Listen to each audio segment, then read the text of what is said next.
بسم اللہ والحمدللہ والصلاۃ والسلام علی رسول اللہ۔ آپ کا میزبان خاور عظیم قادری آپ کی خدمت میں حاضر ہے اور نہایت ادب سے سلام عقیدت پیش کرتا ہے۔ رمضان المبارک کی نورانی ساعتیں بابرکت لمحات ہیں اور رحمتیں اور برکتیں بارگاہ خلاق کے عالم سے مسلسل نازل ہو رہی ہیں۔ وہ احباب بڑے بدبخت ہیں جو اس ماہ مکرم کی برکتوں سے محروم ہیں، اور وہ بڑے خوش بخت ہیں کہ جنہوں نے اس ماہ مکرم کی تکریم میں، اس کے اکرام میں اپنے دن اور اپنی راتیں اپنے رب کو راضی کرنے کے لیے تسبیحات اور اعاد و وظائف اور سجدوں کی کثرت کرتے ہوئے اپنی کمال انداز میں جبین نیاز کو بارگاہ خلاق کے عالم میں جھکانے کا شرف حاصل کیا۔ وہ نفوس ہمیشہ معتبر رہتے ہیں، امتیازی حیثیت کے حامل ہوتے ہیں، جو بارگاہ خلاق کے عالم میں حاضر رہتے ہیں۔ معزز ناظرین، حضرت انسان کی تخلیق یہ چار عناصر کا مرکب ہے، اور اس میں خلاق کے عالم کی طرف سے امر روح کی شکل میں موجود ہے۔ چار چیزیں جو اپنی اپنی خصلت اور اپنی اپنی جبلتیں جو ہیں وہ ظاہر کرتی رہتی ہیں، جس میں آگ ہے، پانی ہے، مٹی ہے، ہوا ہے۔ آگ، پانی، مٹی، ہوا، یہ چار چیزوں کی ترکیب سے بننے والا یہ قالب، یہ وجود جو ہے، اس پر کسی نہ کسی وقت میں، کسی نہ کسی کیفیت میں کوئی نہ کوئی ایک خصوصیت کے ساتھ جبلت جو ہے وہ غالب رہتی ہے۔ آگ، اس کا مزاج ہے کہ یہ اپنے سوا کسی اور کو برداشت نہیں کرتی، ہر چیز کو جلا دیتی ہے۔ پانی کا کام ہے پھسلن پیدا کرنا، چلنے والے راہ گیر کے لیے راستہ ناہموار کرنا۔ ہوا کا مزاج ہے کبھی یہاں تو کبھی وہاں۔ ایک خاک ہے جو اپنی جگہ مستقل رہتی ہے۔ تو بزرگ فرماتے ہیں کہ ان چاروں چیزوں کا کسی نہ کسی وقت میں انسان پر غلبہ ہوتا ہے، اور انسان کی طبیعت سے وہ چیز ظاہر ہوتی ہے۔ یعنی جو بندہ اپنے علاوہ کسی اور کو قبول نہ کرے، ماں سوائے اپنے کسی کو برداشت نہ کرے، اس بندے کا مزاج آتشی ہے۔ جو لوگوں کے لیے راستہ ناہموار کرے، ان کے لیے پھسلن کا ماحول پیدا کرے، اس کا مزاج آبی ہے۔ اور جو یہاں کی بات وہاں کرے، وہاں کی بات وہاں کرے، اس کا مزاج ہوائی ہے۔ تو بزرگ فرماتے ہیں کہ آتشی بھی نہ بننا، ہوائی بھی نہ بننا، آبی نہ بننا تو خاکی بننا۔ کیونکہ خاک کا یہ مزاج ہے، خاک پر کوڑا بھی کرا دیں، اس کے ساتھ زیادتی بھی کریں تو پھر بھی یہ پھل دیتی ہے اور پھول دیتی ہے۔ حضور فرید الدین مسعود گنج شکر علیہ رحمہ فرماتے ہیں کہ فریدہ خاک نہ نندگے، خاکوں جیٹھ نہ کوئے، جیوندیاں پیراں تلے، مویاں اوپر ہوئے۔ فرمایا اس خاک پہ ذرا ادب سے چلا کر، اکڑ کے نہ چلا کر، زندہ ہے تیرے پاؤں کے نیچے ہے، مر جائے گا تیرے اوپر ہوگی۔ بزرگان دین کے اقوال جو ہے، ان میں حقانیت کو اگر پہچان لیا جائے تو زندگی کا عرفان بھی مل جاتا ہے اور معراج بندگی بھی حاصل ہوتی ہے۔ یہ خاکی ہونا انتہائی شرف اور تکریم اور انتہائی عظیمتوں کا حامل ہے، کیونکہ جو بندہ خاکی، اور یعنی خاک سے مراد عجز و انکساری کا پیکر ہوتا ہے، وہ بندہ مجموعہ خوبیاں ہوتا ہے، اور جو بندہ اس سے ہٹ جاتا ہے اس میں نقائص بھی نظر آتے ہیں، اس میں غلطیاں بھی نظر آتی ہیں۔ تو آج جن برائیوں اور غلطیوں میں سے ہم نے ایک برائی کا ذکر کرنا ہے، وہ ہمارے معاشرہ میں بدرجہ اتم کم و بیش سبھی میں موجود، سبھی میں پائی جاتی ہیں، اور یہ اندازہ لگانا بات کرنے والے کے لیے بھی ممکن نہیں ہوتا کہ جو میں کام کر رہا ہوں یہ کام غلط ہے یا صحیح ہے، اور کس درجہ تک یہ برا عمل ہے۔ ان معاشرتی برائیوں میں سے ایک برائی کا آج ہم ذکر کریں گے، جسے غیبت کہتے ہیں۔ اللہ کے رسول صلی اللہ علیہ وآلہ وسلم سواری پر سوار ہیں، اور ایک قبرستان کے قریب سے گزر ہوا۔ حضور علیہ الصلوۃ والسلام جس سواری پر سوار ہے، اس سواری نے کچھ گھبراہٹ کا اظہار کیا۔ نبی رحمت سواری سے نیچے اتر آئے، صحابہ کرام نے استفسار کیا تو حضور علیہ الصلوۃ والسلام نے فرمایا، یہ دو قبر والے عذاب میں مبتلا ہیں۔ ان کے عذاب کی کیفیت کو دیکھ کر سواری نے گھبراہٹ کا اظہار کیا۔ نبی پاک کے لمس کی برکت ہے کہ اگر نبی پاک صلی اللہ علیہ وآلہ وسلم کا وجود اور لمس بطور برکت جانور کو نصیب ہو جائے، اس کی نظر کا عالم یہ ہوتا ہے کہ من و من مٹی کے نیچے دیکھ لیتی ہے کہ کیا ہو رہا ہے، میرے نبی کی خود نظر کا عالم کیا ہوگا۔ حضور علیہ الصلوۃ والسلام غیب دان نبی نے ان دو قبروں اور ان میں موجود احباب کے عذاب کا ذکر فرمایا کہ کس وجہ سے ہے۔ فرمایا کہ ایک پیشاب کے چھینٹوں سے نہیں بچتا تھا، اور دوسرا غیبت اور چغلی سے باز نہیں آتا۔ حضرات معزز ناظرین، ذرا غور کیجئے گا، یہ دو برائیاں ہمارے معاشرے میں کس درجہ پائی جاتی ہیں۔ کہ ایک برائی جو ہے وہ پیشاب کے چھینٹوں سے نہ بچنا، اور دوسرا غیبت و چغلی کرنا، یہ دو اعمال ایسے ہیں جو بندے کو جہنم کی طرف لے جاتے ہیں، اور اگر ان سے بچا جائے تو یہ جنت میں جانے کا ذریعہ بن جاتے ہیں۔ نبی رحمت نے چونکہ یہ معاملہ دیکھا اور ایسا ہو نہیں سکتا تھا کہ وہ سرکار کی رحمت سے محروم رہتے، حضور نے کھجور کی ٹہنی منگوائی اور 2 حصے کرتے ہوئے دونوں قبور پر لگا کر فرمایا جب تک یہ زندہ رہیں گی، یعنی یہ سبز رہیں گی، ان کے عذاب میں کمی رہے گی۔ حضرات محترم اور معزز ناظرین، یہ غیبت اور چغلی ایسا عمل ہے جو بندے کو جہنم تک لے جاتا ہے۔ اللہ کریم ہمیں محفوظ فرمائے، ہمیں اپنی زبانوں کی حفاظت کرنے کی توفیق عطا فرمائے۔ آج ہم اس موضوع پر گفتگو کریں گے، اور اس موضوع پر قرآن حدیث کے حوالہ سے، اسلاف کی تعلیمات کے حوالہ سے ہمارے مذہبی اسکالر ہمارے ناظرین کو بتائیں گے، اور اس معاشرتی برائی سے جو روحانی کیفیات ختم ہوتی ہیں، لطافتیں ختم ہو جاتی ہیں، اس پر بھی ہماری گفتگو ہوگی، اور اس کے تدارک کے حوالہ سے بھی ہم گفتگو کریں گے۔ ناظرین، اس سے گزارش کروں گا کہ اس موضوع کے حوالہ سے جو گفتگو ہو اسے غور سے سنیں، اور اپنی زندگیوں کو قرآن و حدیث کے حوالہ سے اس برائی سے بچنے کی کوشش میں جو ہے وہ خود بھی اور دیگر مسلمانوں کو بھی ترغیب دلائیں۔ آج کی اس افطار ٹرانسمیشن میں، جو کہ 24 رمضان المبارک کی افطار ٹرانسمیشن ہے، ہمارے درمیان انتہائی معزز اور محترم اور علمیت کے اعتبار سے ایک انتہائی معتبر نام عظیم مذہبی اسکالر جناب محترم محمد رمضان نظر صاحب تشریف فرمائیں۔ حضرت آپ کو خوش آمدید کہتے ہیں آج کے اس پروگرام میں۔ ہمارے ناظرین کو اولاً یہ بتائیے کہ یہ غیبت ہے کیا؟ بسمہ و بحمدہ والصلاۃ والسلام علی نبیہ و آلہ و جنودہ، اما بعد۔ سب سے پہلے خاور صاحب آپ کا بہت شکریہ کہ آپ نے مجھے اس پلیٹ فارم سے لوگوں سے مخاطب ہونے کا موقع فراہم کیا۔ جی، اللہ تعالی ہم سب کی اس کاوش کو قبول کرے، اور جو تعلیمات جن کے حوالے سے آج ہم گفتگو کریں گے، جی، اللہ تعالی ہم سب کو اور ہمارے ناظرین کو ان تعلیمات کو اپنی زندگیوں میں ان کے مطابق اپنی زندگیوں کو ڈھال کر پوری زندگی ان پر کاربند رہنے سے اپنی دنیا و آخرت سنوارنے کی توفیق عطا فرمائے۔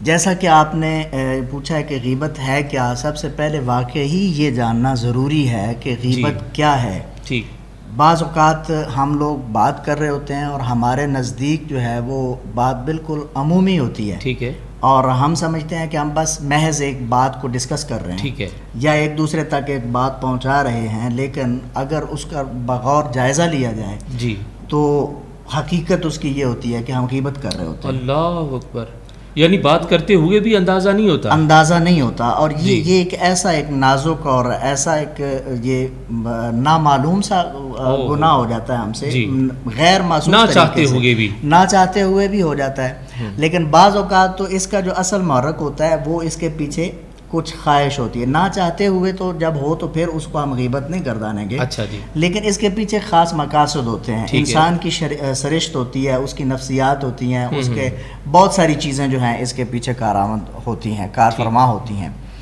تو اب یہ بات بالکل ڈھکی چھپی نہیں ہے کہ ہمارے معاشرے کا کوئی بھی فرد جو ہے وہ اس سے کچھ شاذ و نادر ہی ہے، کوئی شخص جو ہے وہ اس سے بچا ہوا ہو۔ تو لہٰذا ہمارے معاشرے کا اور ہمارا عمومی طور پر یہ رویہ بن چکا ہے کہ ہم جب تک جو ہے وہ چغل خوری یا غیبت نہ کریں تو ہمیں کچھ کھانا ہضم نہیں ہوتا۔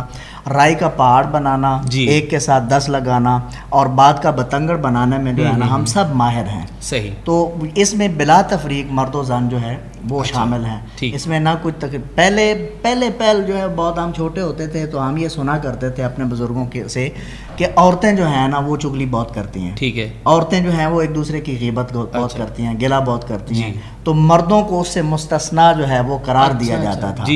لیکن اب صورتحال یہ ہے کہ مرد و زن کی تفریق ہی باقی نہیں رہی۔ اللہ اللہ، کہ غیبت جو ہے ہر بندہ اس میں ملوث ہے، خواہ وہ انفرادی سطح پہ ہو، خواہ اجتماعی سطح پہ ہو، خواہ اپنے دفتر کی سطح پہ ہو، محلے گلی کی سطح پہ ہو، یعنی یہ ہر جگہ پہ نا یہ ایک جو معاشرتی گناہ ہے اور ایک معاشرتی برائی اور ناسور اسے کہیں گے کہ یہ جو ہے وہ وجود میں سرایت کر گئی ہے، یہ ہمارے بالکل، اور اس طرح سرایت کر گئی ہے کہ ہمیں محسوس ہی نہیں ہوتا کہ ہم یہ ہمارے وجود میں یہ سرایت کر گئی ہے.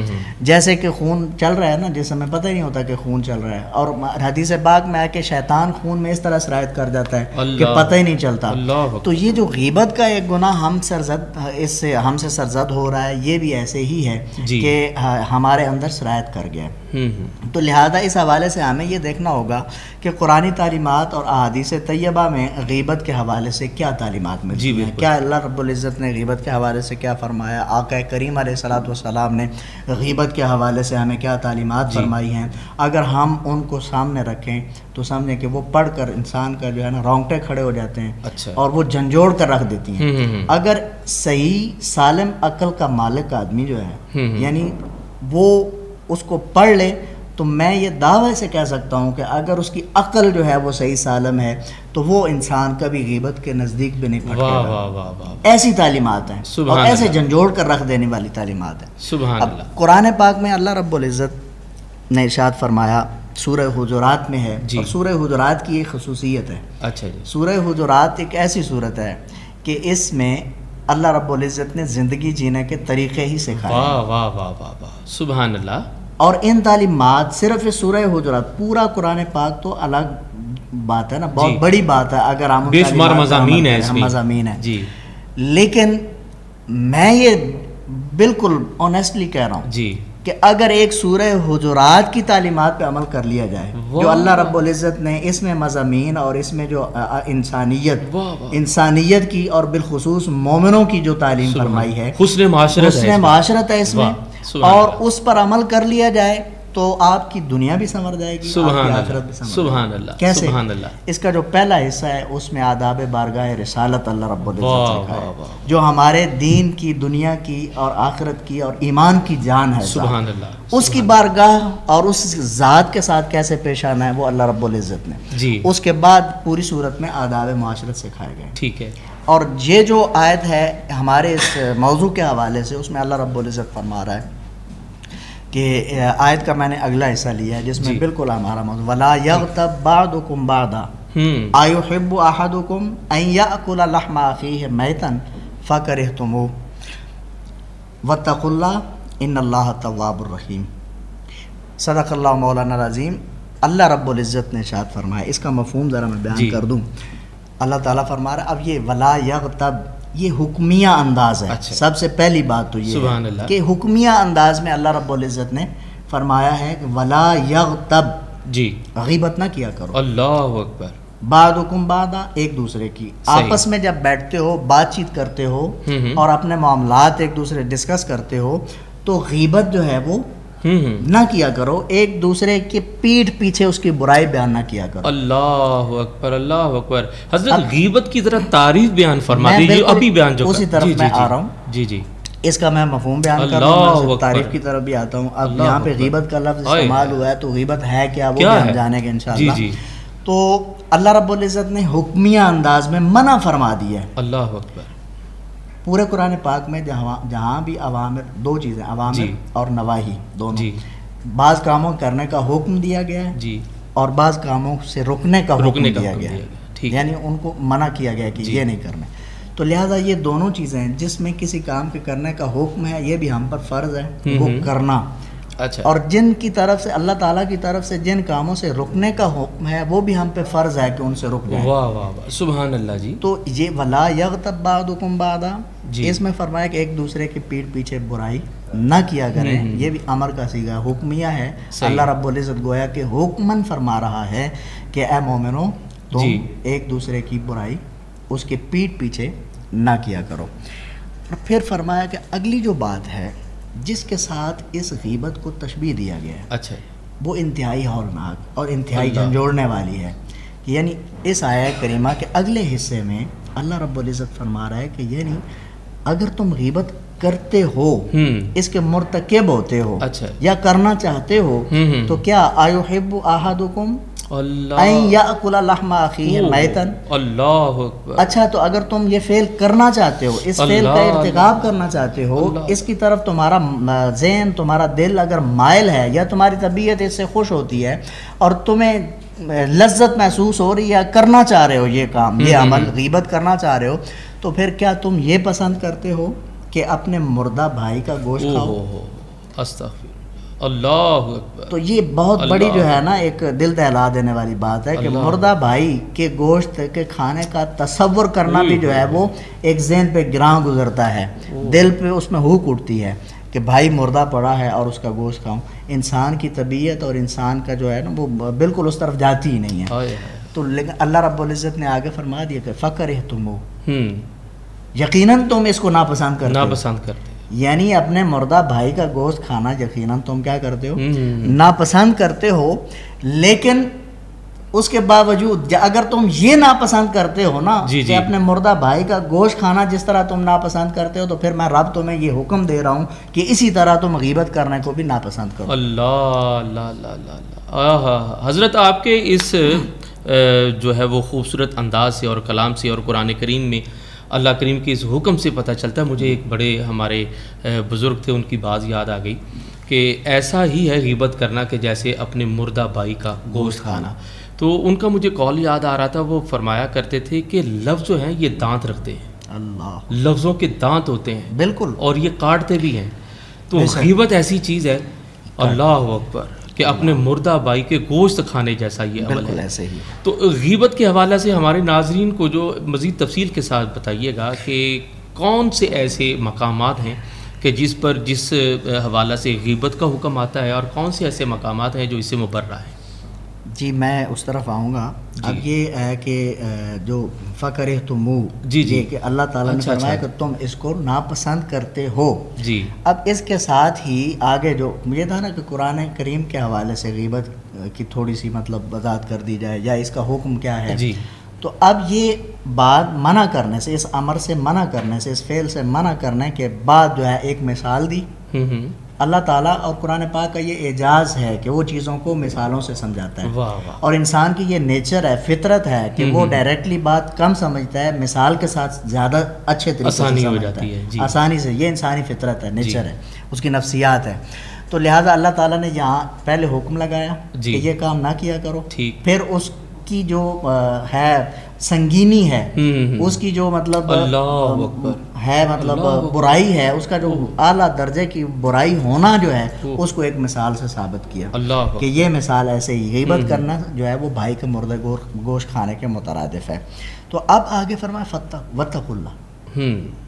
یہ کلمہ جو ہے یہ بھی بہت قابل غور ہے اس آیت کا, کہ یعنی تمہیں اللہ سے ڈرتے رہو. ایک تو یہ اگر تم اس کے مرتکب ہوئے, ٹھیک ہے, تو پھر تمہیں یہ یاد رکھنا چاہیے کہ واتقوا اللہ, کوئی ذات ہے جو اس کارخانہ قدرت, جس کے کارخانہ قدرت سے یہ سارا نظام چل رہا ہے, جو اس پر قادر ہے کہ وہ چاہے تو بادشاہ کو فقیر بنا دے, فقیر کو بادشاہ بنا دے, تو جسے چاہے جس قدر عذاب دے, جسے چاہے اس کے اعمال کے مطابق بدلہ دے.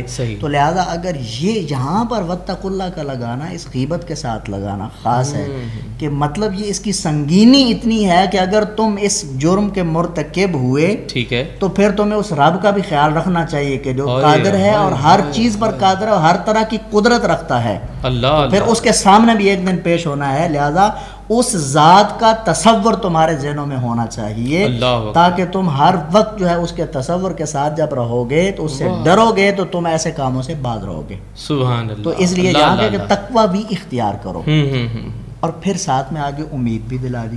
جی ان اللہ جی تواب رحیم. سبحان. اب یہ اللہ تعالیٰ کی وہ رحمت ہے, یعنی پہلے ڈرایا ہے, صحیح, اور پھر کیا ہے امید بھی دلا دی, جی جی, کہ اگر تم تقوی کے ساتھ اپنے اس کیے پر, یعنی تم سے کچھ سرزد ہو جاتا ہے, یعنی تم غیبت کر لیتے ہو, تو گویا کہ پھر تم اگر غیبت ہو گئی, انسانی ذات لغزش جو ہے اس سے ہو جاتی ہے, خطا کا پتلا ہے انسان, بیسیکلی ہے ہی نسیان, یعنی نسیان سے نکلا ہے, تو بھولنا اس کی کیا ہے عادت ہے، بھولتا رہتا ہے، پھسلتا رہتا ہے، شیطان کے بہکاوے میں آ کے غلط کاریاں کرتا رہتا ہے، گناہ سرزد ہو جاتے ہیں.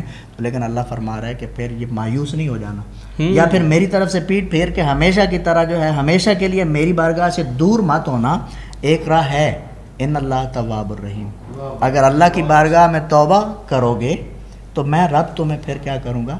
واہ، تواب بھی ہوں گا اور رحیم بھی ہوں گا تمہارے لیے. اللہ اللہ اللہ. تو اب اللہ تعالیٰ تو اس طرح چاہتا ہے. اللہ تعالیٰ کے بارے میں آپ نے سن رکھا ہے نا کہ وہ 70 ماؤں سے زیادہ پیار. سبحان اللہ سبحان اللہ. تو لہذا جب اللہ تعالیٰ کی بارگاہ میں گناہ کرنے کے بعد جب کوئی بندہ توبہ کرتا ہے تو اس کی خوشی کی انتہا نہیں ہوتی. اس کو اللہ کے پاک نبی نے ایک مثال سے سمجھایا. اچھا، وہ مثال کیا ہے کہ اللہ تعالیٰ کے پاک محبوب صلی اللہ تعالیٰ علیہ وآلہ وسلم نے ارشاد فرمایا کہ اے میرے صحابہ، کیا تمہیں پتہ ہے کہ توبہ کرنے سے، ایک گنہگار بندے کے توبہ کرنے سے رب کتنا خوش ہوتا ہے؟ اللہ اللہ اللہ. تو صحابہ کا ایک بہت محبت بھرا انداز ہے اور اس پر رشک آتا ہے. واہ واہ واہ. یعنی رشک کیسے؟ وہ جب بھی ان سے کوئی سوال ہوتا ہے میرے کریم آقا کی بارگاہ سے تو وہ یہ کوئی یہ نہیں کہتا کہ میں جانتا ہوں یا مجھے پتہ ہے، یعنی وہ ان کا جواب یہی ہوتا ہے اللہ سبحان اللہ سبحان اللہ. حضرت میں آپ سے عرض کرنا چاہتا ہوں، جو ابھی آپ نے گفتگو کی ہے، رمضان المبارک ہمارے لیے بہترین تربیت کا جو ہے وہ وقت رکھتا ہے کہ جس طرح غیبت جو ہے کسی شخصیت کی عدم موجودگی میں، ان کے سامنے نہ ہونے اور ان کی غیر موجودگی میں ان کے حوالہ سے، کسی شخصیت کے حوالے سے کلام کرنا، یہ غیبت ہے. برائی بیان کرنا، اگر وہ برائی موجود بھی ہے تو پھر بھی کلام کرنا، یہ بھی غیبت ہے. اس کی طرف بھی جو ہے وہ حدیث پاک میں اللہ کے پاک محبوب نے بہت ہی اچھے انداز سے، میں یہ بات مکمل کر لوں میں اس طرف آتا ہوں. میں یہ روایت بیان کروں گا جس کی طرف آپ نے اشارہ کیا جی کہ غیبت کی اصل تعریف کیا ہے. جی، تو آقا علیہ الصلوۃ والسلام نے فرمایا کہ بندے کی توبہ سے رب کتنا خوش ہوتا ہے. صحیح. صحابہ نے عرض کیا اللہ و رسول عالم، اللہ اور اس کا رسول بہتر جانتے ہیں. تو میرے کریم آقا نے فرمایا کہ ایک مسافر جو ہے جس کے پاس سواری ہو، اس کے اوپر اس کا سارا زاد راہ ہو اور وہ اپنے سفر کے لیے نکلا ہوا ہو، اور جب وہ سفر میں جا رہا ہو، راستے میں کہیں مطلب جو ہے ایک جگہ پہ وہ سستانے کے لیے صحیح لیٹا، جی جی جی، اور اس جب اٹھا تو اس نے دیکھا کہ اس کی سواری جو ہے وہ موجود نہیں ہے. اب صحرا ہے چاروں طرف، ٹھیک ہے، میلوں دور جو ہے اس کے لیے کوئی نکلنے کی جگہ نہیں ہے. ٹھیک ہے. اب اس کی زندگی، اس کا توشہ، اس کا پانی اور اس کی سواری پر منحصر ہے. ٹھیک ہے. تو لہٰذا اب وہ اپنی سواری کو نہیں پاتا، اسے بسیار تلاش کرتا ہے جی، بہت زیادہ تھک ہار کر جو ہے نا چور ہو کر، بے ہوش ہو کر، غش کھا کر گر پڑتا ہے. اور پھر کیا ہوتا ہے کہ اس کی کچھ دیر کے بعد آنکھ کھلتی ہے، اسے ہوش آتا ہے تو وہ اپنی اس سواری کو سامنے پاتا ہے اور اس کے اوپر اس کا کھانا بھی موجود ہے، پانی بھی موجود ہے، سواری بھی. اور اس خوشی میں وہ کہتا ہے کہ اپنے رب سے مخاطب ہو کے کہتا ہے کہ انت عبدی و انا ربک. اللہ اللہ اللہ اللہ. یہ اس کی خوشی کی انتہا ہے کہ اس کے حواس، زبان کچھ کہہ رہی ہے، اس کے حواس جو ہیں ان پہ کچھ سوار ہے. یعنی اس خوشی میں آ کر وہ کہتا ہے کہ انت عبدی و انا ربک، اے اللہ تو میرا بندہ ہے اور میں تیرا رب ہوں. تو میرے کریم آقا فرماتے ہیں یہ اس نے جان بوجھ کے نہیں کہا، یہ اس کو اس کے اندر جو خوشی کی لہر دوڑ گئی اس نے کہلوایا ہے. تو لہٰذا جتنا وہ خوش ہے جب بندہ اللہ کی بارگاہ میں اپنے گناہ پر نادم ہو کر اس کی بارگاہ میں توجہ کرتا ہے، معافی مانگتا ہے، تو اللہ تعالیٰ اس سے بھی زیادہ خوش ہوتا ہے. واہ واہ واہ، سبحان اللہ. اس لیے رب نے فرمایا کہ اگر تم سے یہ غیبت کا گناہ سرزد ہو جائے تو پھر کیا ہے کہ تمہیں میری بارگاہ میں سے پیٹ نہیں پھیر لینی. ان اللہ تواب رحیم. اللہ تعالیٰ جو ہے وہ تواب بھی ہے اور رحیم کرنے والا بھی ہے. تو لہٰذا اب یہ تو قرآن پاک میں غیبت کے حوالے سے یہ آیت کریمہ ہے. اب غیبت ہے کیا؟ جی حضرت، مختصر بریک کا وقت ہو گیا اور بریک کے بعد اس حوالہ سے گفتگو ہوگی اور پھر ہم فرامین مصطفیٰ کے حوالہ سے سنیں گے آپ سے کہ حضور علیہ الصلوۃ والسلام کے فرامین اس کی کس انداز میں مذمت کرتے ہیں. معزز ناظرین، مختصر بریک کا وقت ہے، ہمارے ساتھ رہیے گا. ملتے ہیں مختصر بریک کے بعد.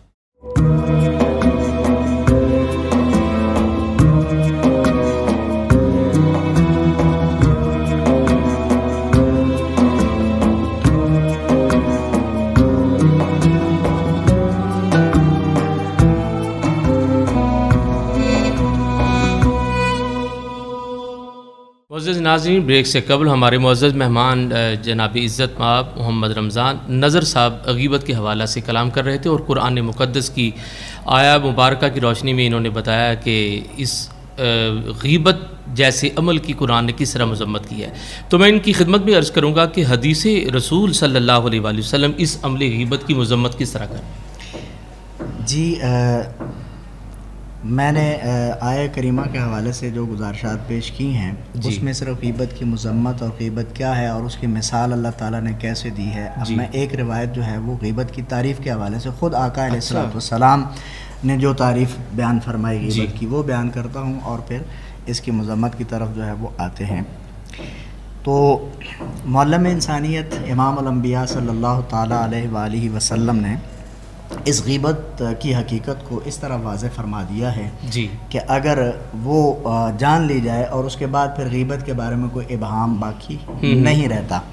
تو اسی حدیث پاک کو سامنے رکھتے ہوئے اور مختلف اقوال اور قرآن پاک کی آیت جو ہے اس کو سامنے رکھتے ہوئے علماء نے اور اہل لغت نے اس کی تعریفات جو ہیں وہ بیان کی ہیں۔ تو حضرت ابو ہریرہ رضی اللہ تعالیٰ عنہ آپ بیان فرماتے ہیں کہ ایک مرتبہ میرے کریم آقا صلی اللہ تعالیٰ علیہ وآلہ وسلم اپنے صحابہ کرام علیہم الرضوان سے مخاطب ہوتے ہیں اور فرماتے ہیں، کیا فرماتے ہیں؟ اتدرون ما الغیبہ، اے میرے صحابہ کیا تم جانتے ہو کہ غیبت کیا ہے؟ تو وہی پیارا انداز صحابہ کرام نے دست بستہ عرض کیا کہ اللہ و رسول آدم، اللہ اور اس کا رسول جو ہیں وہی بہتر جانتے ہیں اور وہ بہتر جاننے والے ہیں۔ تو میرے کریم آقا علیہ الصلوۃ والسلام نے ارشاد فرمایا، ذکرو کا اخا کا بما یکرہ، تمہارے بھائی کا اس انداز سے ذکر کرنا جسے وہ ناپسند کرتا ہے، جسے وہ ناپسند کرے، یعنی وہ بات اس تک پہنچے تو وہ اسے ناپسند کرے، ایسے لہجے، ایسے انداز، ایسے طریقے سے تمہارا اپنے بھائی کا، یہاں سے بھائی سے مراد مسلمان، ٹھیک ہے، تو یعنی ذکرو کا اخا کا بما یکرہ، تمہارا اپنے بھائی کا اس انداز میں ذکر کرنا کہ جسے وہ ناپسند کرے، اسے غیبت کہتے ہیں۔ اب کسی نے یہ سوال کر دیا، افرائیتا ان کان اخی ما اقولو، کہ یا رسول اللہ صلی اللہ تعالیٰ علیہ وسلم کہ جو بات میں کہہ رہا ہوں اس بھائی کے بارے میں اگر وہ حقیقتاً اس میں پائی جاتی ہے تو پھر آپ کیا فرماتے ہیں کہ کیا غیبت ہوگی؟ تو میرے کریم آقا علیہ الصلوۃ والسلام نے فرمایا کہ ان کان فیہ ما تقولو، اگر تو تم اس میں وہ بات پائی جاتی ہے جو تم کہہ رہے ہو، فقد اغتبتہ، تو تم نے اس کی غیبت کی، وَإِن لَمْ يَكُنْ فِيهِ فقط بہتہ، اور اگر وہ بات اس میں پائی نہیں جاتی، اس میں اس بات کا سرے سے کوئی نام و نشان ہی نہیں ہے اور تم نے اس کی وہ بات اس کی طرف منسوب کر دی، تو فقط بہتہ، تم نے اس پر بہتان لگایا۔ یعنی اندازہ کیجئے کہ اب اس حدیث پاک سے ہم پر غیبت اور بہتان میں جو فرق ہے وہ واضح ہو جاتا ہے۔ واہ واہ واہ۔ میرے کریم آقا علیہ الصلوۃ والسلام فرما رہے ہیں کہ اگر اپنے بھائی کی کسی بھی شخص کی کوئی اس کی غیر موجودگی میں جو ایسی بات کی جائے جو برائی اس میں پائی جاتی ہے اس کا ذکر کیا جائے تو وہ غیبت ہے، اور وہ بات ایسی بھی ہو کہ اس کے منہ پر نہ کی جا سکے اور وہ اس بات کو ناپسند بھی کرے اپنے بارے میں کرنے سے، تو یہ کیا ہے؟ اس حدیث پاک کی روح سے یہ غیبت ہے۔ اور اگر کوئی ایسی بات اس کی طرف منسوب کر دی کہ جو سرے سے اس کی طرف پائی نہیں جاتی تو اس وقت بیک وقت وہ بندہ جو ہے وہ دو گناہوں کا جو ہے مرتکب ہو رہا ہوتا ہے۔ جب اس میں کوئی بات پائی نہیں جا رہی تو وہ اس کی طرف منسوب کر رہا ہے۔ سب سے پہلے جھوٹ، کہ یعنی وہ اس کے بارے میں جھوٹ بول رہا ہے، اور جھوٹ جو ہے وہ اللہ تعالیٰ کی لعنت ہے جھوٹوں پر، یہ ہمیں اندازہ ہونا چاہیے۔ اور پھر دوسرا گناہ جو ہے وہ بہتان ہے، جس سے قرآنی تعلیمات اور آقا علیہ الصلوۃ والسلام کے احادیث مبارکہ میں اس کے حوالے سے بھی جو ہے وہ بہت سخت لہجے میں اور وعید کے ساتھ جو ہے مذمت کی گئی ہے، اور علماء نے اور فقہاء نے اس کی حد بیان کی ہے، بہتان لگانے کی حد، جو حد قذف اسے کہا جاتا ہے، یعنی اس کو کوڑے لگائے جائیں گے سر عام جو کسی پر جو ہے وہ کرتا ہے، بہتان باندھتا ہے۔ تو یہ تھا۔ اب یہ ہے کہ اسی چیز کو مد نظر رکھتے ہوئے علماء نے صلاح نے جو غیبت کی تعریف بیان کی ہے وہ یہ ہے کہ غیبت جو ہے جب کسی کی غیر موجودگی میں اس کی پیٹھ پیچھے اس کی ایسی برائی، ایسے نقص، ایسی خامی کا ذکر کرنا، خواہ اس کی وہ خامی جو ہے اس کی عقل سے ہو، اس کی ذات سے ہو، شخصیت سے ہو، اس کے لباس سے ہو، اس کے دین سے ہو، اس کی دنیا سے ہو، اس کے مال سے ہو، اس کی اولاد سے ہو، اس کے خاندان سے ہو، ماں باپ سے ہو، عہدہ وجاہت اور عہدے سے ہو، دفتر کے، یعنی ہر معاملات سے جو بھی اس سے متعلقات ہیں ان حوالے سے اس کی کسی بھی خامی کا اس کی غیر موجودگی میں جو ہے وہ ذکر کرنا، یہ غیبت ہے۔ اللہ تو یہ اب اشارتاً بھی کی جا سکتی ہے، کنایتاً بھی کی جا سکتی ہے، ذکر کر کے بھی کی جا سکتی ہے، ابرو کے اشارے سے کی جا سکتی ہے، آنکھوں کے اشارے سے کی جا سکتی ہے، تاثر دے کر چہرے سے تو یہ بھی کی جا سکتی ہے۔ تو یہ ساری چیزیں جو ہیں وہ صورتیں جو ہیں ہمیں ان پر غور کرنا چاہیے۔ اچھا، اسی وجہ سے وہ حضور علیہ الصلوۃ والسلام کا فرمان ہے کہ تم میں سے بہترین وہ ہے کہ جس کی زبان اور ہاتھ سے دوسرا مسلمان محفوظ رہے۔ سر یہ بالکل یہ ایک ایسا اصول ہے جو مسلمان کی تعریف اللہ کے پاک پیغمبر صلی اللہ تعالیٰ علیہ وآلہ وسلم نے بیان کر دی ہے۔ یہ صرف مسلمان کی تعریف نہیں ہے، یہ زندگی جینے کا ایک ایسا جامع اصول ہے کہ اگر اس کو انسان اپنا لے، بطور خاص مسلمان اپنا لے، تو لہذا مسلمان کا تو ترجمہ ہی یہ ہے، معنی ہی یہ ہے کہ جس سے سارے مسلمان جو ہیں وہ دوسرے لوگ محفوظ رہیں، سالم رہیں، صحیح سلامت رہیں، اس سے انہیں کوئی گزان نہ پہنچے، کوئی تکلیف نہ پہنچے۔ تو یہ حدیث پاک تو المسلم من سلم المسلمون من لسانہ و یدہ، تو یہ بالکل ایک ایسا جامع اصول ہے۔ اسے جی کر، اسے اپنا کر ہم اگر زندگی جئیں تو ہم اس دنیا میں بھی کامیاب و کامران، اور دوسرا پھر یہاں تو غیبت کا سوال ہی جب اس اصول کو اپنا لیں گے سبحان اللہ جی، تو پھر جتنی بھی معاشرتی برائیاں ہیں، روحانی برائیاں ہیں، یہ صرف یہ اصول جو ہے وہ عبادات کے لحاظ سے نہیں ہے، یہ حقوق العباد کے لحاظ سے یہ اصول ہے مسلمان کے لیے۔ اللہ اکبر، اللہ اکبر۔ عبادات تسلیم تو اس نے کر لی اللہ کی ذات کو، اور پھر تو یہ اصول ایسا ہے کہ اگر اس کو اپنا لیں تو تمام حقوق العباد جو ہیں وہ ادا ہو جاتے ہیں۔ واہ واہ واہ۔ تو یعنی پھر کسی کو تکلیف نہیں دے گا تو غیبت کیسے کرے گا؟ اچھا حضرت، اسی بات سے میں متعلق ایک سوال آپ سے کرنا چاہوں گا کہ کون سے ایسے اسباب ہیں جس وجہ سے یہ غیبت کا عمل؟ جی، اسباب کی طرف جو ہے آتے ہیں۔ اس غیبت کی جو علماء نے 4 اقسام بیان کی ہے۔ اچھا جی، سب سے پہلے تو غیبت، بعض اوقات غیبت جو ہے وہ کفر کی حد تک پہنچ جاتی ہے۔ اچھا، اللہ۔ تو وہ کس صورت میں پہنچتی ہے کہ جب انسان غیبت کر رہا ہو اور دوسرا اسے ٹوکے کہ یار تم غیبت کر رہے ہو، اس کی غیبت مت کرو، تو وہ کہے کہ نہیں، میں جو کہہ رہا ہوں یہ سچ کہہ رہا ہوں۔ اچھا، تو لہذا اس نے کیا کیا ہے؟ اس نے اب اللہ تعالیٰ کی جو حرام کردہ چیز ہے، جو منع اللہ تعالیٰ نے جس سے منع کیا ہے، تو وہ کہہ رہا ہے کہ سچ کہہ رہا ہوں میں، تو میں یہ غیبت نہیں کر رہا۔ تو وہ اس کی غیر موجودگی میں اس نے کہا، لہذا اللہ نے اس کو حرام قرار دیا، ولا یغتب بعض، اللہ نے حکم دے دیا ہے، تو لہذا اللہ تعالیٰ کی حرام کردہ چیز کو اس نے حلال جب کیا ہے تو اللہ تعالیٰ کی حرام کردہ چیز کو حلال کرنے والا جو ہے وہ دائرہ اسلام سے خارج ہو جاتا ہے، کفر تک پہنچ جاتا ہے۔ دوسرا جو اس کی قسم بیان کی ہے وہ ہے منافقت۔ اچھا، یعنی بعض اوقات غیبت جو ہے وہ منافقت ہوتی ہے، اور وہ منافقت اس صورت میں ہوتی ہے کہ جب میں کسی کا ذکر کروں اور میں ذاتی طور پر اس کے بارے میں اچھی رائے رکھتا ہوں، مجھے پتا ہے کہ یار میں اچھی اس کی رائے، وہ اچھا آدمی ہے، لیکن اس کی پیٹھ پیچھے میں اس کا کوئی ایسا نقص بیان کرتا ہوں تو پھر جو میں اس کے منہ پہ نہیں بیان کر سکتا، یہ منافقت ہے۔ یعنی جب ایسا کریں گے تو میں منافق بھی ہوا بیک وقت، اور پھر جو ہے وہ میں غیبت کا مرتکب بھی ہوا۔ اللہ اکبر، ٹھیک ہے۔ اور تیسری جو قسم ہے وہ ہے اس کی معصیت۔ اچھا، یعنی جب انسان غیبت کرو تو گنہگار ہوتا ہے، یعنی وہ اس صورت میں ہوگی کہ جب انسان یہ سب کچھ جانتے ہوئے کہ غیبت جو ہے اس کو اللہ نے حرام قرار دیا ہے، اللہ کے پاک نبی نے اس کی مذمت بیان فرمائی ہے، تو غیبت ایک جو ہے وہ برا عمل ہے، وہ جانتے ہوئے پھر غیبت کرے تو یہ گنہگار ہوگا۔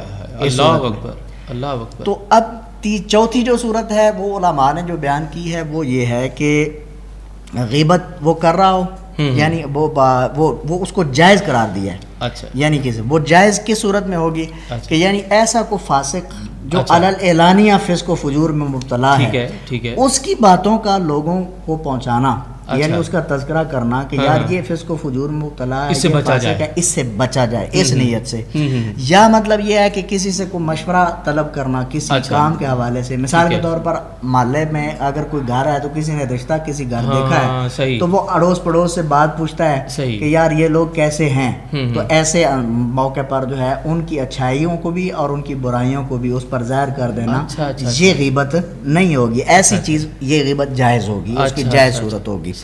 تو اب جو ہے اس کے اسباب میں سب سے پہلے تو جو ہے اس کے اسباب یہ ہوتے ہیں کہ انسان جب غیبت کرتا ہے نا تو اس وقت وہ جو ہے اسے ایک سب سے پہلی بات تو یہ ہے کہ وہ انسان کے منہ پہ کہنے کی وہ بات جرت نہیں رکھتا ہوتا. ٹھیک ہے، اچھا، اس لیے اس کے پیٹھ کے پیچھے کرتا ہے. صحیح. دوسری بات یہ ہے کہ وہ اس کے عہدے سے اس کی شخصیت سے حسد رکھتا ہے. تیسری بات یہ ہے، تیسرا سبب یہ بہت بڑا کہ وہ اس کے کیا ہے اسے جلتا ہے اور اس سے کی وجہ سے اس کے عہدے کی وجہ سے اس کے دل میں اس کے لیے کیا ہے نفرت پیدا ہو جاتی ہے. اور اس نفرت کی وجہ سے جو ہے وہ کیا کرتا ہے اس کو غیبت کرتا ہے. وہ اپنی نفرت اور بڑاس جو ہے وہ اس غیبت کی صورت میں نکالتا ہے جو اس کے سامنے وہ نہیں نکال سکتا. تو اس میں جو چند ایک چیزیں جو ہیں وہ ہم گنتی میں گن سکتے ہیں کہ غیبت جو ہے وہ حسد کی وجہ سے کی جا سکتی ہے، مال و دولت یا ترقی سے حسد ہوتا ہے. غیبت جو ہے وہ نفرت اور کینہ کی وجہ سے کی جا سکتی ہے. یہ اس کے محرکات ہیں، اسباب ہیں غیبت کے. اگر کسی سے نفرت ہے، کینہ اس کے خلاف پیدا ہو جائے تو پھر وہ اس کو دوسروں کی نظروں میں گرانے اور حقیر جو ہے وہ کرنے کے لیے وہ کیا کرتا ہے اس کی پیٹھ پیچھے برائیاں کرتا ہے. تو یہ چیز بہت زیادہ. اور سب اگلا جو بات ہے وہ ایک غصہ اور جذبات پر قابو نہ ہونے کی وجہ سے بعض اوقات انسان کیا کر دیتا ہے غیبت کر جاتا ہے. یعنی کسی کی بات اسے پہنچی تو اس نے کیا کیا غصے میں جلال میں آ کے جو ہے اس کی برائیاں گننا شروع کر دیں. تو حضرت امام حسن بصری جو ہیں ان کے بارے میں بہت بڑی آپ کے حوالے سے آتا ہے کہ جب آپ کسی شخص سے سنتے ہیں نا کہ فلاں نے جو ہے وہ آپ کو کیا کیا ہے، آپ کی غیبت کی ہے، تو آپ کا طریقہ کار کیا ہوتا؟ آپ اسے کو ہدیہ بھیجتے، تحفہ بھیجتے. اچھا. اور تحفہ بھیجتے اور ساتھ میں یہ بھی پیغام بھیجتے اسے آپ جب آپ سے یہ پوچھا جاتا کہ جی اس نے تو آپ کی برائی کی اور آپ اس کی طرف تحفہ بھیج رہے ہیں. اچھا. تو آپ فرماتے کہ اس نے کیا کیا ہے، اس کے ساتھ بھی یہ پیغام بھیجتے کہ تم نے یہ تحفہ اس لیے بھیجا ہے کہ تم نے میری برائی کی تھی، اور یہ تحفہ اس لیے بھیجا ہے کہ تم نے اس برائی کے بدلے میں اپنی نیکیاں میری طرف پھینک دیں. اللہ اللہ اللہ اللہ. تو لہٰذا جب تم نے میری طرف اچھی چیز بھیجی ہے تو اس کا بدلہ میں بھی جو ہے وہ اچھے طریقے سے دے رہا ہوں، تمہیں تحفہ دے رہا ہوں. اللہ اکبر. تو کسی بزرگ کے بارے میں آتا ہے کہ اس نے کہا کہ جی اچھا یہ غیبت جو ہے یہ ایسا عمل ہے کہ اس سے روحانی نقصانات ہوتے ہیں، اور یہ بات بڑی اچھی آپ نے کی، روحانی نقصان ہو رہا ہے. یہ روحانی نقصان ہے. ٹھیک ہے. اور یہ چیزیں جو ہیں پھر یہ ہے کہ ہمارا جو انداز ہے منفی سوچنے کا انداز یہ بھی ایک بہت بڑا محرک ہے. یعنی اس کے اسباب میں سے ہے کہ ہم اس کو کیا کرتے ہیں منفی سوچ رکھتے ہیں، ہر وقت ٹو میں لگے رہتے ہیں. اور اس ٹو کے حوالے سے بھی جو ہے جب ہم ٹو لیتے ہیں کوئی چیز ملتی ہے پھر اس کو ہم کیا کرتے ہیں بیان کرتے ہیں آگے. تو ٹو سے بھی اللہ تعالیٰ نے ولا تجسسوا کے الفاظ سے جو ہے وہ منع فرمایا ہے. یعنی کسی کی ٹو لگانا بھی حکمن جو ہے وہ حرام ہے. اسے بھی جو ہے وہ لوگوں کے عیب جوئی بھی نہیں کرنی چاہیے. جی جی جی. تو پھر وہ عیب اگر کوئی بات مل جائے تو پھر اس کو آگے پھیلانا نہیں چاہیے. پہلے تو آپ نے عیب جوئی والا گناہ اگر آپ تلاش کر رہے ہیں ٹو میں لگے ہوئے ہیں تو اللہ تعالیٰ کے حکم کی نافرمانی پہلے سے کر رہے ہیں. پھر آپ کو کوئی بات اگر مل گئی ہے تو اس کو پھیلا کر پھر آپ دوسرے گناہ کے بھی مرتکب. اچھا ایسے بندے کی معاشرے میں کوئی عزت نہیں ہوتی. سب سے بڑی جو وجہ ہے اس کی جو مطلب سمجھے کہ نقصانات میں ہے غیبت کے جو نقصانات اس میں یہی ہے کہ وہ لوگوں کی نظروں سے گر جاتا ہے. اچھا حضرت چونکہ ہمارے پروگرام کے یہ آخری لمحات ہیں ہمارے ناظرین کو یہ بتائیے کہ اس کے تدارک کے لیے کیا کرنا چاہیے، یہ کس طرح ممکن ہے؟ اس کے تدارک کے لیے جو ہے سب سے پہلی بات تو یہ ہے کہ انسان کو ہر لمحہ جو ہے نا پوزیٹیوٹی جو ہے وہ اپنانی چاہیے. ٹھیک ہے. جو تخریب کاری کے جو اس کی سوچیں ہیں یا تخریب کاری کے جو جیسا اس کا رویہ ہے یا عمل ہے اس سے معاشرے میں تخریب کاری پھیل سکتی ہے، تعلقات جو ہیں وہ لوگوں کے خراب ہو سکتے ہیں، ایسے بچنا چاہیے. اور دوسری بات یہ ہے کہ وہ ہر وقت اپنے آپ کو ذکر اذکار میں مصروف رکھے. اور پھر جو ہے اس کے علاوہ جو ہے وہ تمام ایسی چیزیں اپنائے، یعنی قرآن پاک کی تلاوت کرے. یعنی ہر وہ چیز جو مثبت عمل ہو سکتا ہے اس کو کرنے سے جو ہے وہ اس سے بچا جا سکتا ہے. تو باقی جو ہے کہ اس غیبت کرتے ہوئے جو ہے وہ کیا ہے ہر وقت اس کا وہ رکھنا چاہیے تصور اللہ تعالیٰ کا، اللہ تعالیٰ کے حکم کا تصور رکھے، غیبت کے گناہ ہونے کا تصور، یعنی اسے آگاہی ہو کہ اصل میں غیبت ہے کیا، پھر اسے یہ پتہ ہو کہ یار میں غیبت کر رہا ہوں تو میں اپنی نیکیاں اس کی طرف ٹرانسفر کر رہا ہوں. اسے یہ اندازہ ہونا چاہیے کہ اگر میں غیبت کر رہا ہوں تو معراج کی رات اللہ کے پاک نبی نے جب پوچھا کچھ لوگوں کو چھاتیوں کے بل لٹکایا گیا تو آپ نے جبریل سے پوچھا، جبریل علیہ السلام نے عرض کیا کہ یا رسول اللہ یہ وہ لوگ ہیں جو دنیا میں لوگ غیبت کرتے تھے اپنے ناخن سے اپنے جسم کو، اور اسے یہ بھی پتہ ہونا چاہیے، یعنی اس کی جتنی بھی وعیدیں آئی ہیں احادیث میں وہ انسان کو ان سے آگاہ ہونا چاہیے. وہ آگاہ ہوگا، ان کو ذہن میں رکھ، جب جی چاہے کہ وہ اس کا دل کرے بجا کسی کے بارے میں بات کرنا، اس کو پتہ ہونا چاہیے کہ اس کا انجام کیا ہے، اس کا جو ہے وہ میرے ساتھ کیا حشر ہوگا، قیامت والے دن میرے ساتھ بھی ایسا ہی معاملہ ہوگا. اور دوسری بات اس کا روحانی جو ہے نقصان، جو آپ نے جیسے پہلے آپ نے روایت بیان کی کہ 2 قبروں میں عذاب کی وجہ جو تھی وہ ایک غیبت ہی تھی، لہٰذا غیبت والا جو آدمی، تو اس طرح احادیث کی جو کتب ہیں، روایات ہیں، وہ بھری پڑی ہیں، لیکن بعض صورتیں جو ہیں اس کی وہ جائز بھی ہیں، جیسے میں نے کہا ایک فاطمہ بنت قیس. اچھا میں چاہوں گا اپنے ناظرین سے ایک مختصر بریک کی اجازت لیتے ہوئے بریک کے بعد حاضر ہوں گے اور اپنی گفتگو کو مکمل کریں گے، اس کے بعد انشاءاللہ تعالی دعا ہوگی. مختصر بریک کے بعد ملتے ہیں.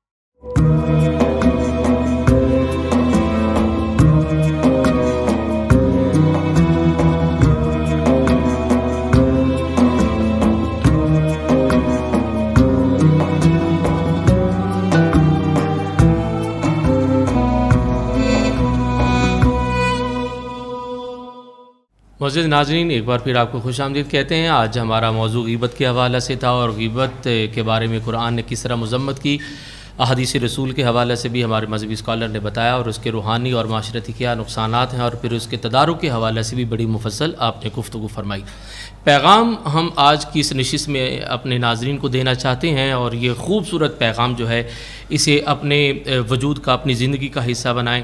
تو یہ پیغام بھی ہے اور آخری سوال بھی ہے. اس کے بعد اپنے میزبان خاور عظیم قادری کو اجازت دیجیے گا، کل نئے عنوان کے ساتھ حاضر ہوں گے.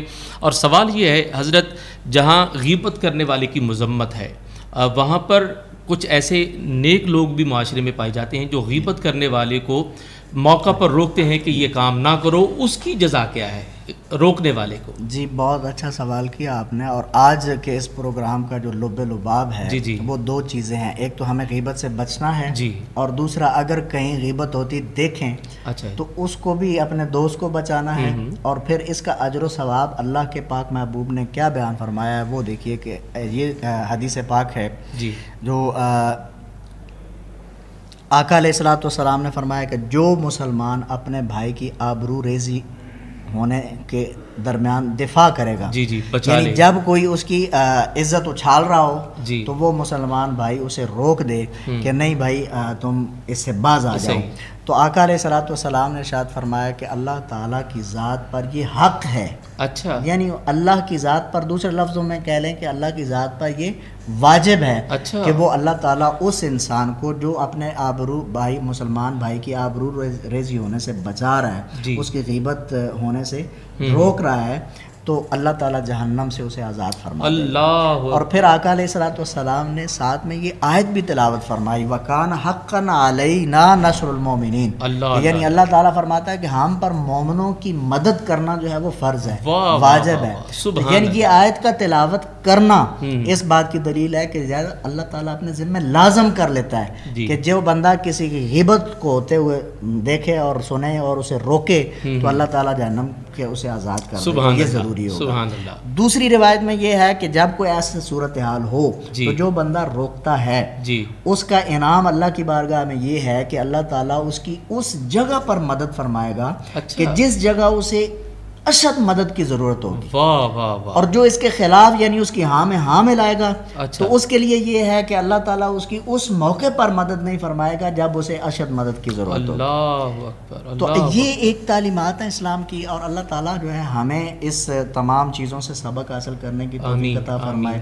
اور آج کا جو پروگرام ہے اس کا پیغام یہی ہے کہ ہمارا المیہ تو یہ بن چکا ہے کہ جیسے کہ حسین مجروح جو ہیں شاعر ہیں وہ کہتے ہیں کہ انہوں نے کہا کہ ہاں کہتے مخلصی ہے، وہ کہتے مخلصی ہے کہ یاروں کی بزم میں وہ کہتے مخلصی ہے کہ یاروں کی بزم میں غیبت نکال دیں تو فقط خاموشی بچے. اللہ آج ہماری مجلسوں کا، ہمارے مل بیٹھنے کا جو ہے وہ ہمارا المیہ ہی یہ ہے کہ ہمارے پاس گفتگو کرنے کے لیے صرف اور صرف غیبت ہی ہے جو ہم کہتے ہیں.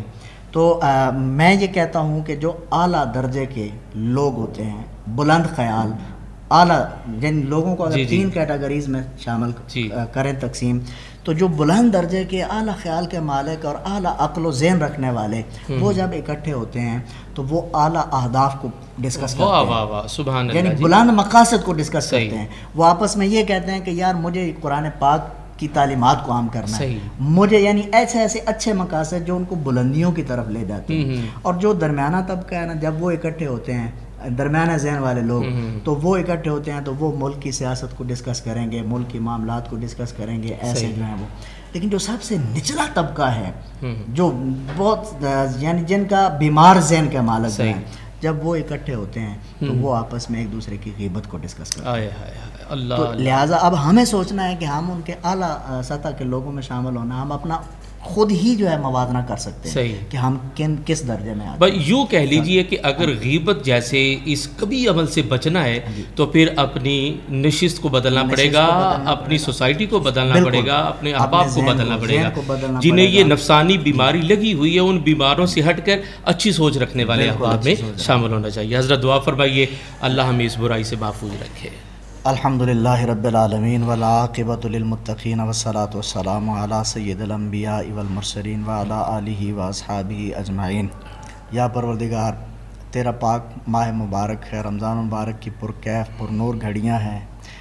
آقا علیہ الصلاۃ والسلام کے وسیلہ سے مولا ہمارا یہاں بیٹھنا، اس ذکر کو کرنا اور اس کو قبول فرما، اور ہمیں اور ہمارے ناظرین کو اس پر عمل کرنے کی توفیق عطا فرما. یا الہی ہمیں اس معاشرتی برائی سے محفوظ فرما. اپنی زندگیوں کو مولا آقا علیہ الصلاۃ والسلام کی اتباع کے مطابق گزارنے کی توفیق عطا فرما. اور اس رمضان مبارک کی برکتوں سے مولا ہماری زندگیاں بھی مالا مال اور برکتوں سے بھر دے مولا. آقا علیہ الصلاۃ والسلام کے طفیل اپنی بارگاہ سے خصوصی رحمت نازل فرما. بیماروں کو شفا عطا فرما، بے روزگاروں کو نیک روزگار عطا فرما. جو روزگار والے ہیں انہیں حلال کمانے کی توفیق عطا فرما. اس حلال میں سے مولا اپنی راہ میں خرچ کرنے کی توفیق عطا فرما. دین دنیا آخرت کی بھلائی عطا فرما. مولا اس زندگی میں رہیں تو تیرے اور تیرے محبوب کی غلامی اور بندگی میں رہیں مولا. اور جب اس دنیا سے جائیں تو لبوں پر کلمہ طیبہ ہو، اور جب قبر میں جائیں تو آقا علیہ الصلاۃ والسلام کی شناخت نصیب فرما. اور جب حشر میں اٹھیں تو آقا علیہ الصلاۃ والسلام کے جھنڈے تلے جمع فرما. ربنا آتنا فی الدنیا حسنۃ وفی الآخرۃ حسنۃ وقنا عذاب النار وادخلنا الجنۃ مع الابرار یا عزیز یا غفار یا رب العالمین. وصلی اللہ تعالی علی خیر خلقہ محمد وعلی آلہ وصحبہ.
نقشے کفے پا تیرا، اس کی دولت ہے فقط نقشے کفے پا تیرا.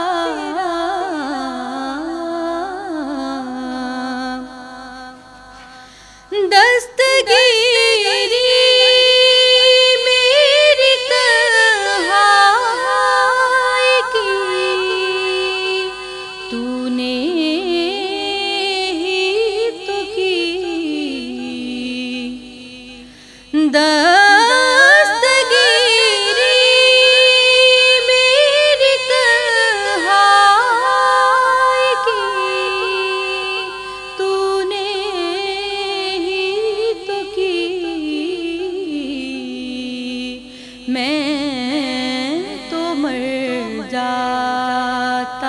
اگر ساتھ نہ ہوتا تیرا میں تو مر جاتا اگر ساتھ نہ ہوتا تیرا کچھ نہیں مانگتا لوگ کہتے ہیں کہ سایہ تیرے پیکر کا نہ تھا لوگ کہتے ہیں کہ سایہ تیرے پیکر کا نہ تھا میں تو کہتا ہوں جہاں بھر پہ ہے سایہ تیرا میں تو کہتا ہوں جہاں بھر پہ ہے سایہ تیرا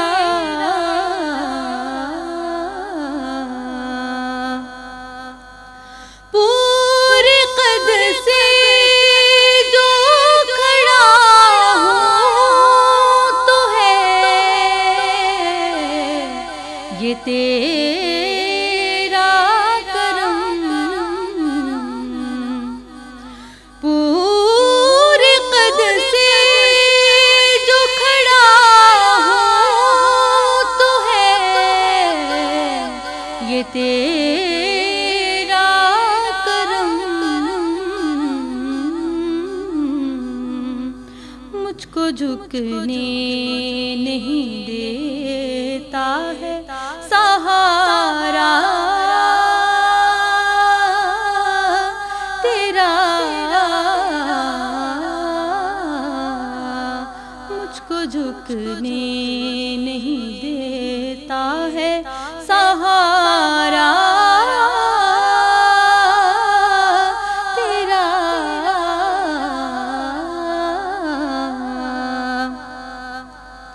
ایک بار اور بھی طیبہ سے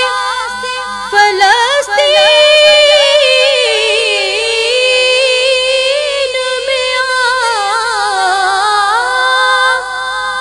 ایک بار اور بھی طیبہ سے فلسطین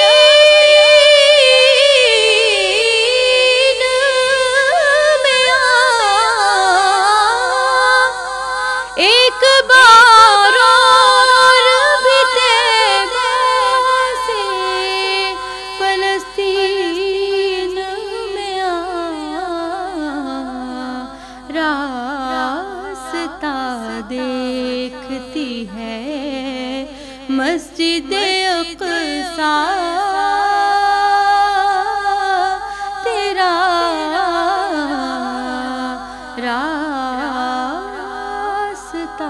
دیکھتی ہے مسجد اقصی تیرا کچھ نہیں مانگتا شاہوں سے یہ شیدا تیرا اس کی دولت ہے فقط نقش کف پا